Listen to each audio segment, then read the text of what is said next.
Good day, my name is Kaden Mazokere and welcome to the show.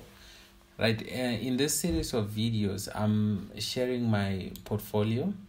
I'm trading on using Absa stockbrokers on the JSE here in South Africa. Today is the 22nd of May 2020. So these are the shares that I'm owning currently, and yes, this is the value. All right, today I'm down 5,900, and so it wasn't really a good day. It was actually an opportunity to buy, but since I only had 44 rand, I couldn't make any purchases. So I hope I'm going to get money somewhere else during the weekend through my other businesses, and I can deposit the money and make some trades. All right, now I want to share how do I make decisions when I buy a stock. What is it that I look at? Okay, so basically I come to this website.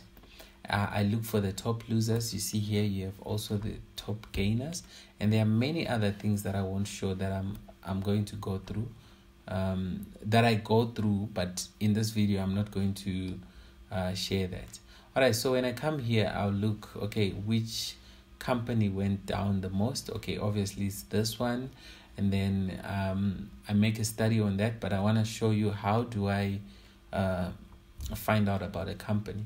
All right, so let's say I want to buy this one because it went down 18%. This one is selling at 1 cent per share. If it goes up to 2 cents, you've made 100% profit.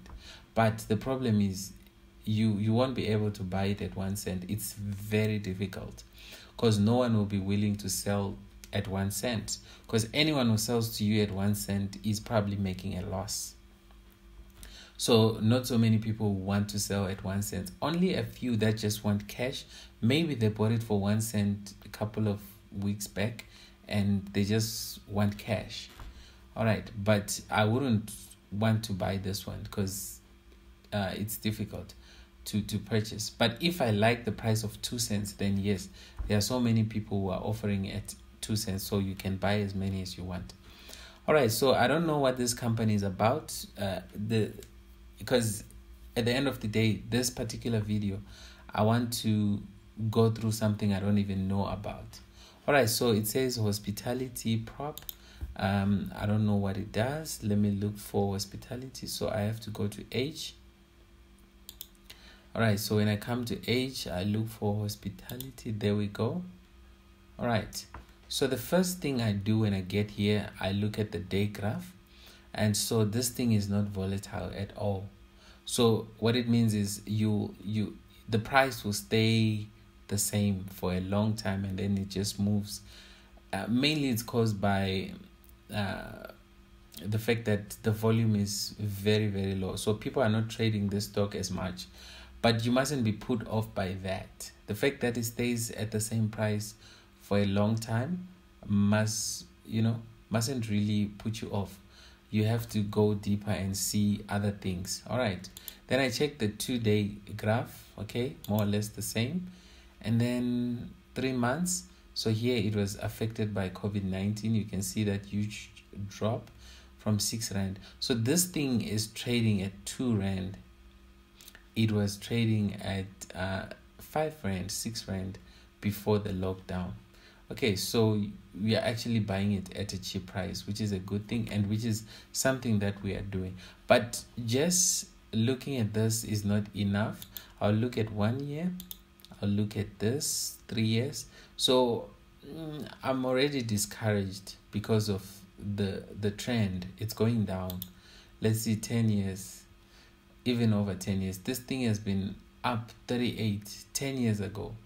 So if you put 1 million rand here, by now it's worth maybe 30,000. So this one here this is what people mean when they say losing money on the stock market. But maybe it's a company that is paying good dividends to the point that people who own the stock, they are making money even though the stock price is going down. All right, so I then come here and then I pull out these financial statements. Right, so when I come here, I'm just going to look at what the company does. I just saw it has to do with property. All right, so there we go. So I literally look at numbers. I'm looking at its balance sheet and all that, and I'm familiarizing myself with the company. And you can see, okay, this picture is not so clear, but I see Holiday Inn there, Southern Sun, Crown Plaza, and so on. So hotels, and 9 in what, the Western Cape, 13 in Gauteng, and so on. So yes, you can see it mainly hotels and resorts and so on, and such stocks are obviously suffering during this lockdown. So if I liked the 10-year graph, I was going to buy this company, but the 10-year graph is actually putting me off. So I'll then come back and try to see if I can find something. And let me just see if I can pick another company. All right, I'll take Curo. All right, and then I know this one, I actually own it. And then let's see, it should be CU there, the last one. All right, so if I look at Curo over the last 3 months, it went down and then it went up. All right, and then let's see its results. So you come here, you open the results, and then you just go through these numbers. All right, so if you see that the company doesn't have too much debt, you see the profits that the company has been making, that might encourage you or discourage you. So you have to do your own study and you have to look at your own things. But then whatever it is that you see should either make you buy the company or not buy the company. So once I like what I see here, I then come back and then I also look at let's say if I come to PPC, for example,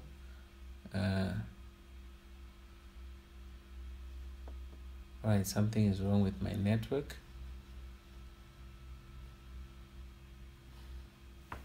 Right, with PPC, I can see here volume for the day, 9 million shares traded. This means that people are buying and selling this company. It went down 2%, and my average cost on PPC right now is 100 cents. So if I get money, I can increase my holding in PPC, even though it's going down, because I can average down. If I buy at 66, for example, but people want to buy it at 66, but the ones who are selling are saying 79. So if you see this huge gap, it doesn't happen during the day. During the day, if the last trading price is 68, this side you see 67, 8, 9, like that. No, going down. And on the other side, you see 69, 70, 71, like that. You don't see this huge gap. So when the market opens and if someone buys at 79, then the price already jumps from 68 to 79. So when the market opens, normally the first people to buy, they can cause a huge jump, and so that is why I don't. But if I look at this and I see that someone is selling at a price that I want, I'm going to place a trade overnight, and in the morning, 9 o'clock, stock market opens, and that trade is going to happen instantly. All right, so that is what I wanted to show you in this video, and thank you so much for watching. I'll see you in the next lesson.